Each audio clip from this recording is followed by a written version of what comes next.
दिव्य छटा देने वाला वो धर्म है जिसने ज्ञान देकर के बड़े से बड़े विद्वानों को बनाया है, जिसने ज्ञान देकर के धर्म की ध्वजा को फहराया है। एक से एक महाविद्वान इस सनातन से ही उपजा है, हम उनको कलंकित ना करें। तो भक्तों, तीसरी बात मैं करूंगा शस्त्र और शास्त्र की। शास्त्र पढ़ाना ब्राह्मण का कर्म है, वो पढ़ा रहा है, वो पढ़ाएगा, लेकिन पढ़ना तुम्हारा भी धर्म बनता है। लेकिन उस शास्त्र को जानना तुम सबका भी धर्म बनता है कि हमारा शास्त्र हमें क्या आज्ञा देता है, हमारा शास्त्र हमें कौन सी राह दिखाता है, हमारा शास्त्र हमें कहाँ पर चलाता है। क्योंकि अगर हमने कभी सुना होगा तभी तो हम चलने का प्रयास करेंगे। मात्र मोबाइल तक सीमित मत रहिए। कुछ लोग सरेआम अपने उद्घोषों में कहते हैं महंगे मोबाइल मत खरीदो, आने वाले समय के लिए हथियार खरीदो, फलाना खरीदो, ये खरीदो, वो खरीदो। और तुम लोग क्या कर रहे हो भाई? तुम लोग उनकी वीडियोस को देख देख करके बढ़ावा दे रहे हो, बस इतना ही मात्र है। क्या तुम में दम नहीं है? क्या तुम इंसान नहीं हो? क्या तुम्हारे पास नहीं है? हमारे पवन कुमार गुप्ता जी अक्सर कहा करते हैं, महाराज जी जिसको भी कोई इच्छुक है हमारे साथ जुड़ने का, आप लाइए, हम जोड़ेंगे। उसे जैसी मदद की आवश्यकता होगी हम उसकी मदद करेंगे। किसी को अगर मेरे समान, मैंने एक बार इनके वेपन को देखा, मेरा बड़ा मन किया, बहुत वर्षों की बात है जब मैं जुड़ा था इनसे। मैंने कहा पवन जी मुझे भी चाहिए। बोले कहते महाराज जब अप्लाई करो बाकी काम मेरा सारा। मैंने कहा बाबा, और किया भी इन्होंने, वो करके भी दिखाया। मतलब शस्त्र और शास्त्र की बात यह है कि हमारे पास तो वैसे ही लाइसेंस बहुत तकड़ा है। हमारे 4 वेद, 6 शास्त्र, 18 पुराण, आप किसी को भी उठा लीजिए, कोई हमारा देवता निशस्त्र आपको नहीं दिखाई पड़ेगा उसमें। माँ भगवती के हाथों में शस्त्र सर्वप्रथम, ठाकुर जी के हाथों में यदि मुरली थी तो उनके हाथ में चक्र भी था, जो पवन कुमार गुप्ता जी ने बतलाया। भगवान भोले बाबा के गले में यदि नाग लिपटे हैं और जटा से गंगा बह रही है, इसका अर्थ ये नहीं बाबा सन्यासी हैं, और सन्यासी बाबा के हाथ में त्रिशूल भी है। आप कभी आना हमारे अखाड़ों में, कभी आइए कुंभ में, कुंभ के शिविरों में देना दर्शन, तो आपको दिखाएंगे वहाँ पर कैसे कैसे दिव्य हमारे अखाड़ों के जो पूजनीय शस्त्र हैं, और उन शस्त्रों का दर्शन क्या होता है आपको देखने को मिलेगा। हम दूसरे के व्यक्ति को देख करके बड़े प्रसन्न होते हैं, देखो उसके पास क्या है। ये सोच लेना कि अगर वो सामने के वाले के पास कुछ है, वो तुम्हें मिटाने के लिए है, तुम्हें प्रसन्न करने के लिए नहीं, तुम्हें मिटाने के लिए है उसके पास। अब ये तुम्हें देखना है तुम्हें अपनी रक्षा कैसे करनी है। लाठी से बंदूक की रक्षा नहीं कर पाओगे, तो जो स्वयं अपनी रक्षा नहीं कर सकता वो धर्म की रक्षा क्या करेगा। पहले स्वयं बलिष्ठ हो जाइए, बलिष्ठ होइए, बल पैदा कीजिए, हर तरफ से आप बलिष्ठ हो जाइए, तो आप धर्म को बलिष्ठ अपने आप बनाने में सक्षम हो जाओगे। मेरे आज के मंतव्य का बस यही भाव है कि आप सब एक हो जाइए, सनातन को एक बनाइए, सनातनी कहलाइए, जात पात पूछे नहीं कोई, हरि को भजे सो हरि का होई। जय जय श्री राम। अब वो समय है, अब वो समय है कि हमें जात पात भूलने का बिल्कुल अवसर है, और भूलना भी चाहिए। इस सबको हमें मिटाना चाहिए। हम सबका ये काम है, हम अपने मंचों से कहते हैं जो आवे सो पावे। श्री राम जी भगवान बिल्ली की कुटिया में चले गए तो क्या जाति पूछ करके गए थे? भगवान श्री कृष्ण कुब्जा के यहाँ गए तो क्या जाति पूछ करके गए थे? भगवान रावण ने केवट के यहाँ पर गए तो केवट की कोई जाति पूछ करके नहीं गए। बाली के यहाँ गए तो जाति पूछ करके भगवान नहीं गए। हमारे देवता, हमारे प्रभु भगवान जो नारायण, जिनके हम अंश हैं, ईश्वर अंश, जीव अविनाशी, चेतन अमल सहज सुख राशि, हम भी तो उस परमात्मा का अंश कहलाते हैं, उसके बालक कहलाते हैं। जब हम सब उसके बालक हैं तो ये जातिवादी कहाँ से हमारे बीच में अटक गई? जब तक ये बीज राजनीतियों का बोया हुआ हमारी बुद्धि में रहेगा ना, ये जातिवाद का, तब तक इस संकीर्ण बुद्धि में तुम लोग अटक करके रह जाओगे और तुम्हें हर कोई तोड़ करके चला जाएगा। यही सबसे बड़ा उनका उद्देश्य है। इस उद्देश्य को समाप्त कीजिए, मिटाइए, एक हो जाइए, एक बनिए, सबके सहाय बनो, सबके साथ खड़े हो जाओ। कहिए बड़े प्रेम के साथ, बोलिए सत्य सनातन धर्म की जय, सत्य सनातन धर्म की जय, सत्य सनातन धर्म की जय। इसी के साथ अपने वक्तव्य को विराम। कथा में नहीं कहूँगा, भजन में नहीं गाऊंगा, बहुत गाते हैं, बहुत अवसर मिलता है, जिस चीज़ की ज़रूरत है हमने उसका उद्घोष किया। आप श्री जी का बहुत बहुत धन्यवाद। संजीव शास्त्री जी महाराज ने और कई कार्यक्रमों में मैं देख रहा हूँ कि उन्होंने धर्म के क्षेत्र में अपनी पूंजी को सदुपयोग करने में कहीं पीछे नहीं रहे। मैं कटारिया जी के लिए चाहूँगा कि जिस प्रकार धर्म के काम कर रहे हैं, आप लोग जोर से तालियां बजाकर उनका स्वागत करें।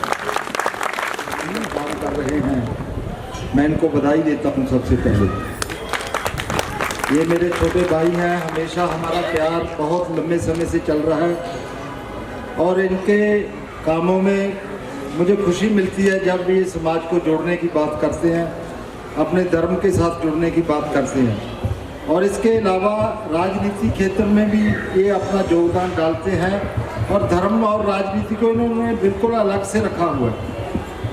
और ये एक अच्छे इंसान की सोच होती है कि समाज को जोड़ना, समाज को सही कामों के लिए प्रेरित करना, यही धर्म है। आपसी भाईचारा बढ़ाना, अब महापुरुष बोल रहे थे कि धर्म जोड़ता है, ये तो सबसे बड़ी बात ही धर्म की ये होती है कि आपस में जुड़ के रहो, प्यार मोहब्बत से रहो, एक दूसरे के दुख सुख में काम आओ।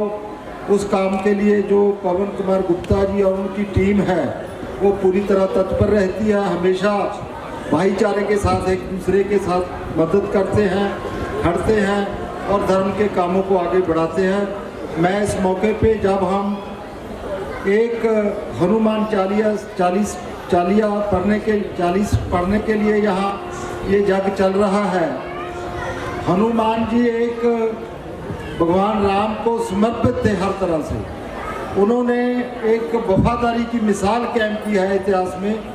मैं समझता हूँ ये भी हमारे लिए बहुत प्रेरणादायक समय है। हम सब उनसे शिक्षा लेके आगे बढ़े। और मैं ज़्यादा कुछ नहीं कहना क्योंकि धर्म के बारे में हमारे पास बहुत महापुरुष आए हुए हैं, ये हमें ज्ञान देते हैं। हम तो छोटे से सेवक हैं, सेवा करते हैं, जो महापुरुष बताते हैं उसी अनुसार।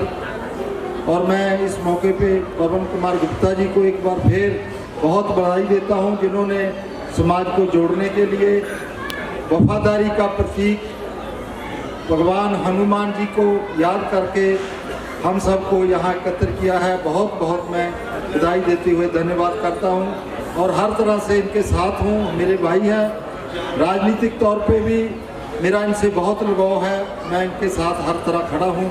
बहुत बहुत धन्यवाद। सरदार हरचंद सिंह नमस्ते। सर्वमंगल मांगल्ये शिवे सर्वार्थ साधिके शरणे त्र्यंबके गौरी नारायणी नमस्तुते। जयंती मंगला काली भद्रकाली कपालिनी दुर्गा क्षमा शिवा धात्री स्वासुधा नमस्तुते। बोलिए पवन पुत्र हनुमान जी महाराज की जय।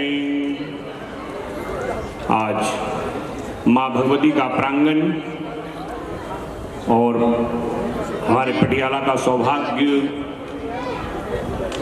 विगत कई वर्षों से यहाँ पर हनुमान चालीसा का आयोजन परंपरा के मध्य में मंच आसीन सभी संत महात्मागण, मंच पर विराजमान व्यासपीठ कथावाचक, विभिन्न अखाड़े से आए हुए संत महापुरुष, हाँ जी, और भिन्न भिन्न स्थान से आए हुए सभी भक्तगण और गंगा गायत्री के तुल्य मात्र शक्ति। सबसे पहले तो पवन गुप्ता जी को बहुत सारी शुभकामनाएं। विगत कई वर्षों से इस संगठन को एक बड़ी शक्ति के साथ और बड़े उल्लास के साथ पवन गुप्ता जी पंजाब के पटियाला शहर, वहाँ हरियाणा, भारत के अनेक प्रांत में जाकर के उनने भगवान हनुमान जी के कथा और भगवान का आशीर्वाद के रूप में जो है इस परंपरा को आगे बढ़ाया। पवन गुप्ता जी हर प्रकार की भीषण से भीषण परिस्थिति में भी अनेक संगठनों से मिलकर के और अनेक संगठनों से टकराते हुए बहुत आगे बढ़े। ये बड़ा गौरव का विषय है। आज कलयुग में संगठन चलाना एक बहुत बड़ी उपलब्धि है। ये वो स्थल है। मैं 1992 में पहले बार यहाँ आया। हमारे मध्य में उस समय पवन शर्मा जी हुआ करते थे। मैं उनको भी आज याद करता हूं। उनने हमारे समाज के लिए, हमारे धर्म के लिए अपने जीवन का बलिदान दिया। पवन शर्मा जी उस समय होते थे ब्रह्मलीन जगत गुरु पंचानंद जी महाराज, जो अभी पूर्व में हमारे शास्त्री सुमन अर्पित कर रहे थे। उनने भी बहुत कार्य किए। पंजाब और हरियाणा की जनता, हिमाचल की जनता को एक सूत्र में बांधने का कार्य किया था। यहां तक कि आसाम में जाकर के उनने वहां भी, आसाम में भी जो है मां कामाख्या पीठ में जाकर के अनेक संगठनों से संधि की सनातन धर्म के लिए, हिंदुत्व के लिए उनने बहुत काम किया। मैं उन्हें भी आज श्रद्धा सुमन अर्पित करता हूं। ब्रह्मलीन पंचानंद जी गिरी महाराज, जो जूना अखाड़े के महामंडलेश्वर के रूप में गद्दी आसीन थे। देखिए, अभी बहुत से लोगों ने बहुत सी बातें, अनेक मंच आसीन जो लोग बैठे हैं, उनने कई बातें कही। धर्म की उत्पत्ति कहां से हुई और धर्म कहते किसे हैं? धर्म का प्रादुर्भाव कहां से हुआ?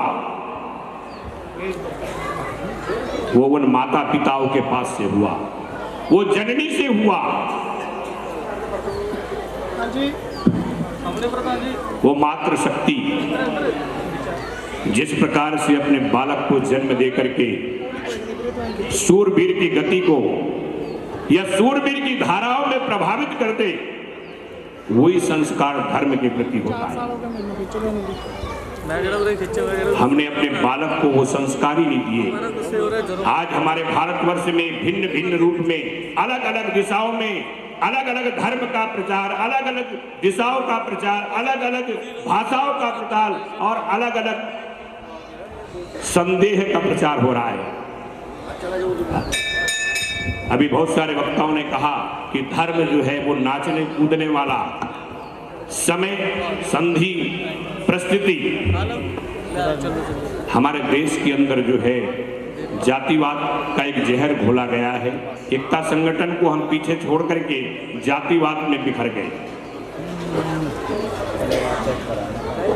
अगर हमको सुरक्षित रहना है तो सबको एक मिल करके, हमारा अंबर एक है, हमारी मां पृथ्वी एक है, हमारा सिद्धांत एक है और हमारा भूगोल भी एक है। हम अपने भूगोल की परिभाषा को पहले समझे। हमारे शास्त्रों में तो ये भी कहा है कि हम लोग सर्वे भवन्तु सुखिनः सर्वे सन्तु निरामयाः।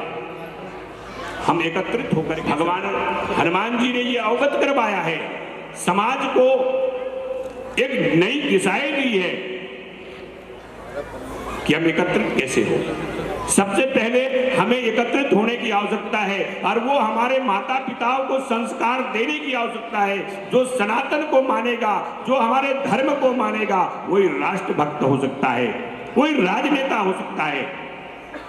वही वैदिक परंपराओं को चला सकता है, वही अखाड़े द्वारे की सेवा कर सकता है, मेला का एक संचालन कर सकता है। आज हम भिन्न भिन्न रूप में बढ़ गए, हम लोग सब एक हैं। मंथन करना है तो ज्ञान रूपी मंथन किया जाए। कहते हैं धनुष से बाण चलने वाला तो बहुत कमजोर होता है, पर जीभा से जो बाण चल जाए वो बहुत पावरफुल होता है। हमारे जीवन में संस्कार तो हमारे माँ बाप ही देंगे। हमें संस्कार देने की आवश्यकता है मात्र शक्ति से, हमारे गुरुओं के द्वारा, हमारे पूर्वजों के द्वारा। हम उस देश में रहते हैं जहां पर बड़े बड़े ऋषियों ने, बड़े बड़े महापुरुषों ने अपने जीवनों की आहुति दे दी। हमारे वो देश है अपने धर्म के लिए, अपने सिद्धांत